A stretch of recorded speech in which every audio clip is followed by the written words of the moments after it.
do we get the privilege, with so much hate happening against us, why do we get the privilege to hate on each other? If the unity of Africa is not important, why are they fighting against it so much? If it was this useless thing that has got no meaning, why is there such a big fight?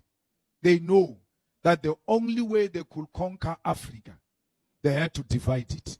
They divided Africa. They gave it to all types of countries to manage. Our coming together is a threat to Europe. It's a threat to America. Our coming together, it means one currency backed by our mineral resources. And that currency will be against the dollar. And it will be more powerful than the dollar.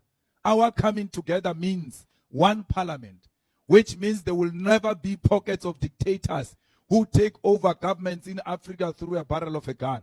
Why? There is one body which makes laws for the whole of African continent. There are no separate laws.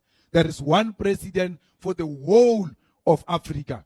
There is one military command in the whole of Africa. There will never be a discussion about the security and good governance in Africa without acknowledging the damage that has been caused by colonizers and the imperialist forces. Like, comment, share, and follow. On to Reason Africa on all social media platforms for more powerful conversations about Africa. Be part of the movement.